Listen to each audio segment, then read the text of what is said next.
او د خان په عدالت کې انکار نه اقرار وکړه پوه شو اقرار اوږد دادا دا مریضان په خپلو سترګو باندې وګوره د دوی په بدن کې د وینې ګوټ نشته او د دې ذموار ته زما د پلار هم توبه آینده به زه هېڅوک په نشو باندې هېڅ چرې نه لګوم یو ځل ما معاف کا وګوره دې ماشومانو ته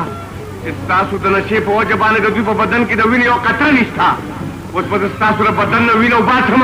او د دوی په بدن کې به اچوم اوس تیار شه ګیدړه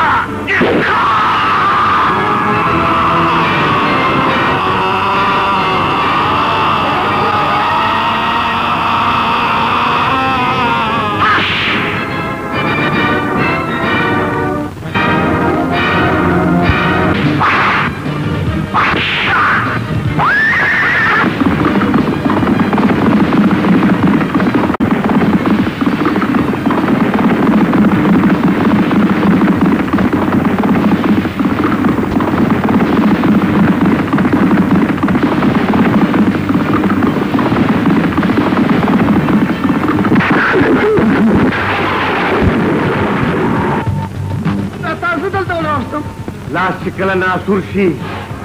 نو د هغې کټ کول پکار دي د دې وجې نه ته زما د قوم لپاره یو ناسور جوړ شوی دا ختمول پکار دي خدای لپاره ما معاف کړه زه درته پوزه راکاږم سوونه کوم خدای لپاره ما معاف کړه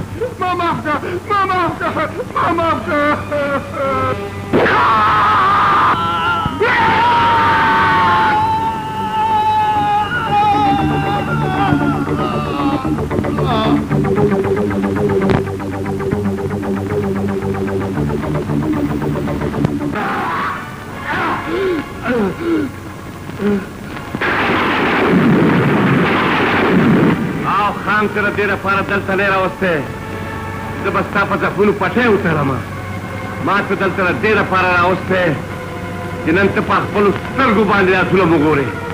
دا وګوره په کټونو کې چې کوم خلک پروت دی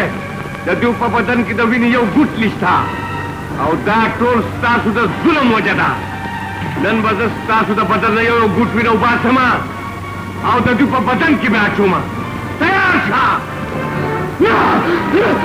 ودرېږه سپیه اوس به ستا د انجام ټوله دنیا ګوري چې بیا څوک لور او خور د پوډرو دپاره خرڅ به نه کړي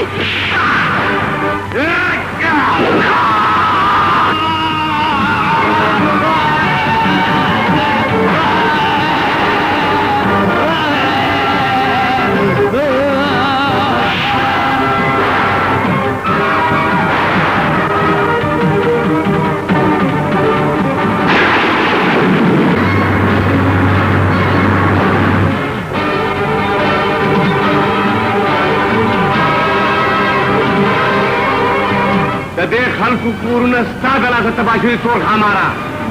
او اوس به ته د دې ځای نه ژوندی هېڅ چرې را نه شې خپل مرګ ته تیار شه چېرته تښتې سپیه د خان نه خو بچ شوې خو د ریښمې نه نشې بچ کېدی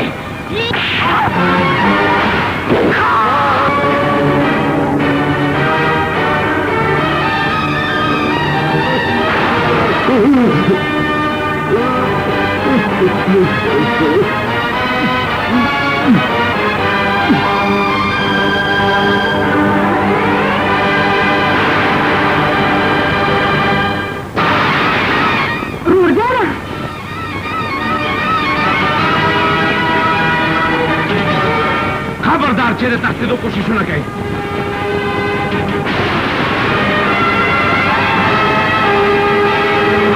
ګنې تاسو ټول به زه ختم کړم زمونږ د ختمولو نه مخکې د پوډرو هغه سمګلران ختم کړه ډي سپي صاحب ګینې هغه سمګلرانو ختمولو دپاره به زما په شانتې خان